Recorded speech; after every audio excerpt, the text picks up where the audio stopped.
educators of Virginia. Welcome to today's episode with Daphne Fulson, where we will explore her experience, unpack her story, and dive into her sources of inspiration. Daphne is a second grade teacher at Portlock Primary School in Chesapeake, recently became a new mother. Congratulations. And received her master's degree in educational leadership and administration from ODU.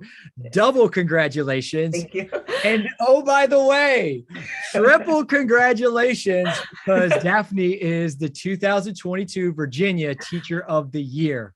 Yeah. Her energy and enthusiasm are infectious, and she is such an inspiration for all of us, especially at a time when we all need it. And today, we're all in for a treat. Daphne, welcome. How are you? I am in good spirits. I'm in a good mood. I'm happy. My cup is full right now. And I'm so excited to be here with you today, Chris. I love speaking to educators, and I love being able to share just the amazing things that make me want to be in this field and do this work. So I'm happy. How are you? Awesome. I'm all over the place. I will say that. I'm excited and inspired to be able to sit down and chat with you. First of all, I appreciate your authenticity and really identifying what emotion you're feeling in this moment and really why you're feeling that. So our listeners have come accustomed to me not letting our guests off the hook and to kind of probe like with all the things, but I think you've given us an authentic, real and genuine response to how you are and how you're showing up in this moment. I'm all over the place. We're, for our audience, we're recording this on May 19th, and this morning the governor live streamed his announcement and the unfolding of the data that was going to be used to drive the educational agenda. Right. So I'm not going to speak on any of that right now, Daphne. I'm gonna stay in my lane for that right now. But I am inspired. It is hot outside. It is sunny. But I'm thrilled, excited, and appreciative that I get to sit down with the 2022 Virginia Teacher of the Year and just really get to dive into your story and to allow out. Let me just say this. I'm hopeful that this episode will serve as like the pitcher that will fill up the cups of the folks who need it right now. We all need the light. Yes. And so, Daphne, you have such an interesting and compelling story. I just kind of outlined kind of three boom, boom, boom that you've had recently in your life. Just really, just great to hear about. And when we met last week, I was captivated, I was amazed, and I was inspired. And it's been quite a season for you with all those things, being Teacher of the Year, being a new mother, and then recently graduating from ODU with your master's degree. But I'd love to begin with your experience so far as a Virginia Teacher of the Year. And each year there's only one. And the Commonwealth has such amazing teachers from east to west, north to south, all throughout. It's such a big deal. And I just want to know what it's like. It is humbling. I will say you said it best. There are hundreds of thousands of amazing teachers across this nation, and so many of them are in Virginia. And even being selected up to the top 8 over at the governor's mansion back in October, seeing the other folks stand up there with me, I thought, oh my goodness, this is anybody's game. Anybody could take this home and share this honor with their region, but it was absolutely humbling. I was speechless to be named this Teacher of the Year, but I felt like, all right, this is it. Like this, you don't go into the field thinking, oh, I want to be the Teacher of the Year for my state. Like that never crossed my mind.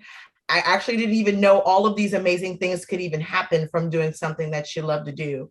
But being named the Teacher of the Year has been amazing for a number of reasons. One of them is because I get to go talk to other educators at different schools, and I've been invited to universities. And I know that's just the tip of the iceberg. That's just barely starting, and it will continue this year. And my hope is that even though it's the 2022 reign, I'll still be invited to schools for many years to come because our stories compound one another. My experience right now is going to add to the story of the teacher of the year for this upcoming year. And I love seeing children and I love inspiring children, particularly children who just have any sort of trauma or some sort of barrier or some sort of wall that may be stopping them from accomplishing a dream, whether it's intrinsic or it's been influenced by some outside factor. I want to go in and light the spark, not just for educators, but for all of our kiddos, because they need that refresher too. And I just, I love that. I love that I got into a field where it's so necessary for people to have the heart and the passion for it. It fuels me to know that there are still people who want to be here despite us being underpaid. I know all teachers listening, I know we're underpaid, loves. I know, but your heart's got to be in it, right? And so, and we're often underappreciated too. And those are just facts. That is not a complaint. And we shouldn't just be driven by our passions alone. We should still be appreciated. Administrators out there, because that could be one soon, right? With this new degree, administrators still ought to appreciate their teachers. But I love the fact that there's some people still out there that love what they do and still want to spark that fire in the kiddos that we get to work with. And now I have a platform to go out and share all my bubbly joy with everybody else. So I'm just humbled to be here. I'm happy. Yeah, I think it's so important. Those there are ebbs and flows in our lives, in our professions, in our personal lives, where we're kind of riding the highs and lows of this thing called life. Yes. And so I think it's important that when we're on a high, that we reach back to help people who are experiencing a low. And yes, and when we are just exuding the light from within, that we shine bright for the folks who are in the darkness. And you talked a lot about just now, like your compassion and how much you love kids, and you're driven by so much. Can you just, this isn't one of our scripted questions, but I'd love to hear like your purpose. You seem extremely purpose driven. Like, talk about that. Like, what is your purpose and what does it mean to you? I think when we go to school, everyone asks, what do you want to do when you get older? Everybody's been asked that question. And ever since I was in the second grade, I knew I wanted to be a teacher. One, because I loved my teacher that I had in the second grade. Her name is Miss Towns. And she was my teacher actually in Virginia. And shout out to Miss Towns. Yes, shout out to Miss Towns. And I've given her so much love because she literally, I'm talking about 7 years old, Chris. She came into my life and I've never forgotten her. And that one human being on this planet goes to show the impact that you can have on somebody and then the longevity that it lasts. I'm 34 right now. So when I was 7 years old, I had a person come into my life and I've never forgotten her because of her authenticity. But the fact that she was a human being and she checked on my human. She asked me how I was doing. She made sure I had water, pencils, somebody to talk to. I mean, if I needed anything, just the basic needs, she made sure those were tended to.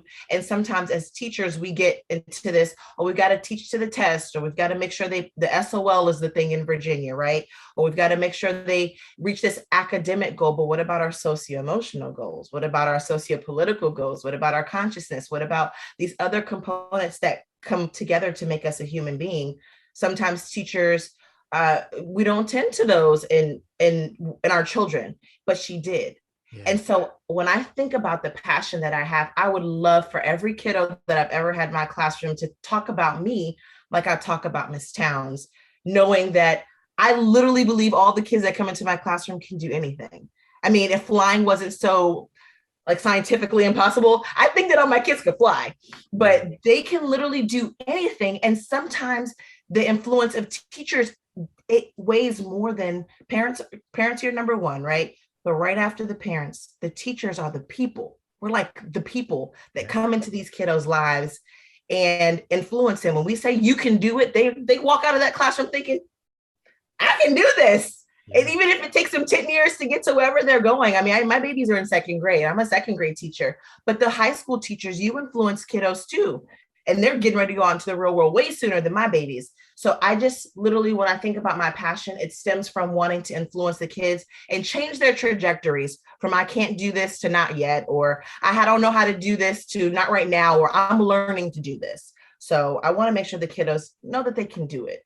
And I want to be one of those people that they go back and say, oh, Miss Fulson believed in me. Yeah, no, I am positive that in 25 years there will be in the span of more than 25 years, but just Right. kind of thinking around the timeline that you're mentioning between second grade and where you are now as a teacher of the year, there will be some Miss Fulson, thank you, Miss Fulson speeches going on somewhere. And just what you just reminded me of, and it's something that I knew, but you made what's in my mind on my mind, is how powerful our teachers are. And what you Yeah. spoke to, and you mentioned it, was, I don't know if Miss Towns taught you multiplication or, the early beginnings of the scientific method, but the power and the influence that she had over you was something Yeah. so much greater and deeper and more and closer to the heart than to the head. So Yes. I appreciate you saying that, and for you to give us all that reminder of how powerful, how important, and how much of an impact our teachers have on, Yes. because they, we can't cure cancer without somebody going through teachers, right? We can't Yes. turn algae into jet fuel without people going through teachers. Like literally every profession starts because of teachers. So I hope y'all are listening. We're impacting everybody, all the teachers. that's it. We're important. That's it. So important. So thank you. And so one of the questions that we did talk about me asking was around your motivation and how you keep it up, especially now in this season. I mean, 26 months of just, I don't even know what to call it. All the things that are going on in the universe, and the universe hasn't shown any signs of letting up. Right. I mean, and I know you pay attention, so I don't need to tell you, but how do you find the inspiration to keep going, and how do you fill up your own kind of well of motivation? So it's a really meta thing. It's Mm, super meta. I come into the school year and I set this intention on balance because this will be my 13th year in the classroom this fall. And as a beginning teacher, I personally struggled with balancing wanting to be this extraordinary teacher, looking at this veteran teacher saying, wow, she's got plans from 8,000 years ago, and she can come into the classroom with a brand new kid and teach and make sure all of her kids are succeeding. They're happy. The parents love her. And I thought in year one, I had to do all of those things when it's not realistic. yeah. So new teachers, holding yourself to the expectation of a veteran teacher sometimes is not realistic. So I grounded myself in realism. I had to come way down, right? I had to check myself. I had to grant myself some grace. And then as the years go on, like I mentioned, I set this intention on balancing work, because it is something you go into, you do in exchange for PTO, in exchange for money, in exchange for the intrinsic rewards that come with it. But you need to be able to turn that off and tend to your families, and tend to yourself, and tend to whatever fills your cup. And I wasn't doing that at first. But now that I start my year off saying, all right, Daphne, you're going to work until this time on this days, and you're going to stay late one day a week, and you're going to make sure you stop. Because if you keep going and you keep going and you keep going, and I'm thinking if I should say this out loud, but I'm going to say it because it's the truth. If you're a teacher and something happens to you the next day, somebody's going to be there in your place. Right? And that's a hard pill to swallow for someone like me who loves the job. And I think nobody can do it like Miss Fulson, because I love my babies more than anybody else. But the reality is, even now on maternity leave, I'm home with my baby right now, and someone's in my classroom working with my kiddos. But imagine if I'd been in a tragic accident or something, or if I had a mental breakdown because I wasn't taking care of myself, someone will still come into my classroom. So it is important at the end of the day that I do take care of myself.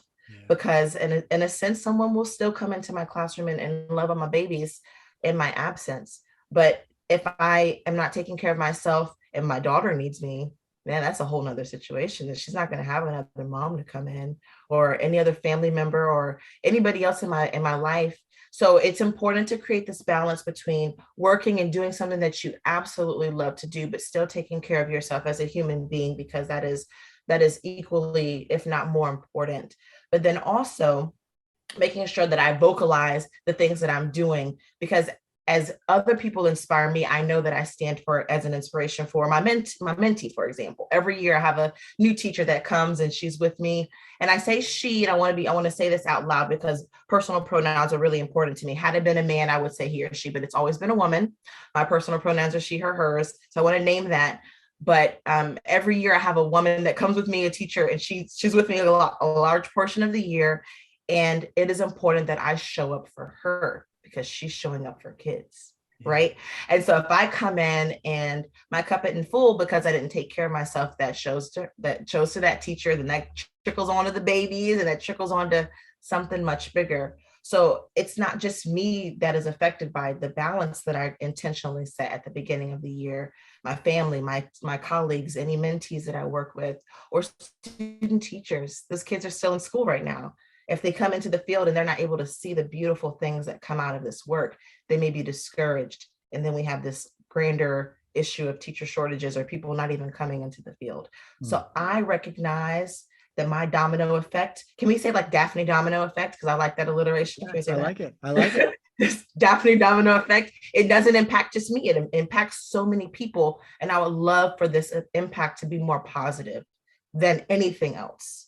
So recognizing that my influence, it could be harmful to folks, but it could be really, really, really positive for folks too. Yeah. And I love that reframing. I mean, there's so much there that I want to ask you about and get you to say more. I think the thing that I really want to maybe dig in a little bit more is when you talk about setting your boundaries and you talk about your balance and making sure that to use the airplane metaphor, making sure that I secure my oxygen mask before I have to anyone else.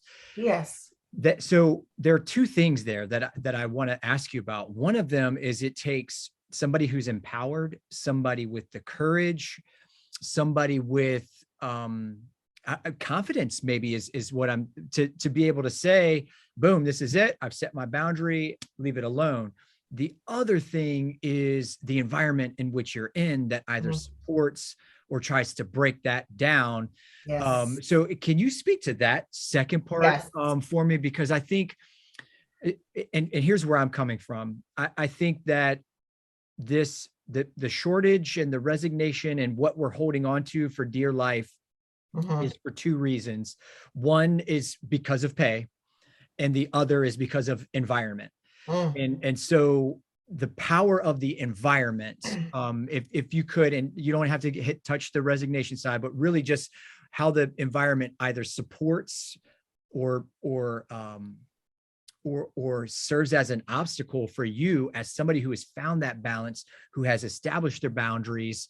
What does that environment need to be like in order for you to thrive as a teacher who has boundaries? Right. I think two things, there's probably 1,000 answers to what you said, Chris, but two things are coming to mind for me. One is that as a teacher, you do have a choice of where you go. So it is important that you research and make sure that the environment in which you're going to give a lot of your life to is conducive to your personal sanity and conducive to your well-being. You get to pick which administrator, this is that first year, administrators come in and out, right? But that first year when you're being interviewed, just like they say, Daphne, we'd like to invite you to our school, you can say, I don't know if this school is right for me. And you can say no. And there's nothing wrong with that. It does take a little bit of grit, it does take a little bit of confidence or a leap of faith because you don't know if somebody else is going to extend a position to you. But if you're going to a place every single day where you're unhappy, man, your kids aren't going to be happy either. And so that's a big thing. And then when you go into your classroom, you go into a building and you have your colleagues, those relationships that you build with your colleagues are crucial for your success. They're crucial for the success of your students, because I can speak for second grade and elementary. we depend on one another. We plan together. We create projects for our kiddos together. We share the kid families and generations of kiddos that circle through our classrooms.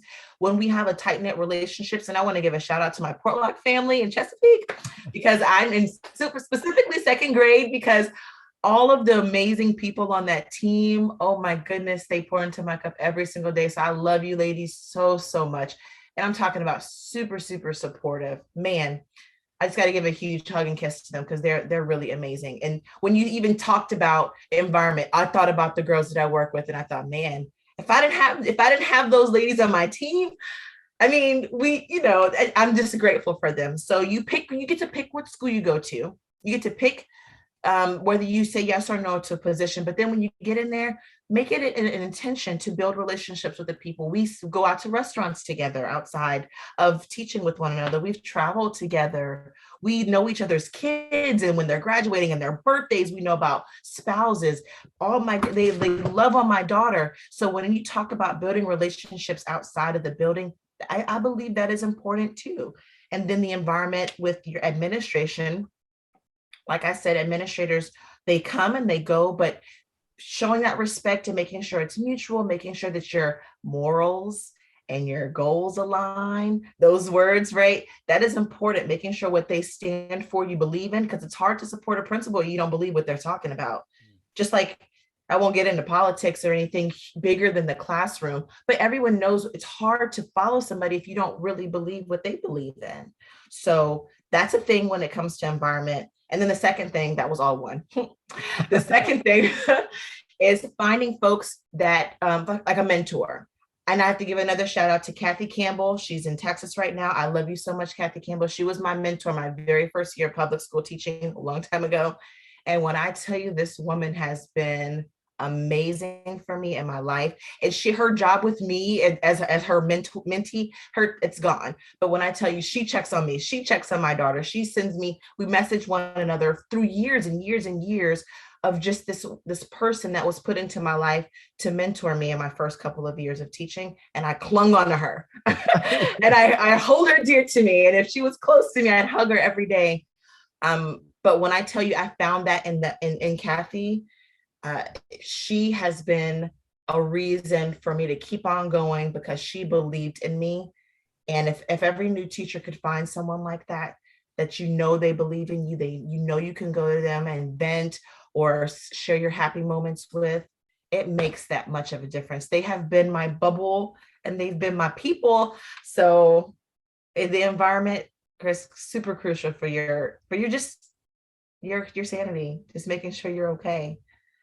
Yeah, you made me, God, you got me some nostalgia. I remember, when I interviewed to be a teacher, I got to interview at 4 different schools. And you're right. I mean, especially now, and this was over 15 years ago, like you get to pick.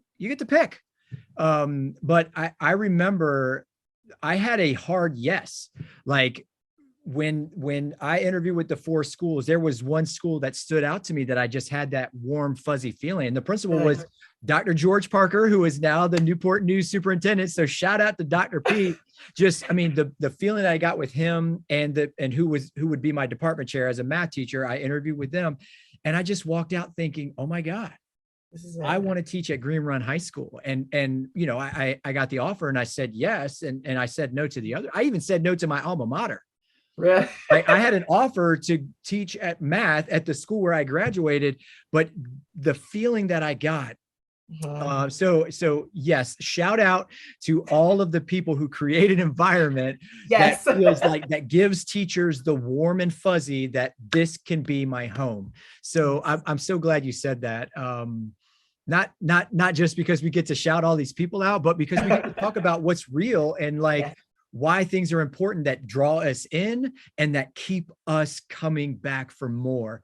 So I appreciate that. So not surprising to me, Daphne, we're already almost at 30 minutes, which is crazy. So I want to ask one more question, because I really want to give you, I want to give you the mic that you've earned, but to pour into us, to give us some words of encouragement, to give us some inspiration, and to fill our buckets.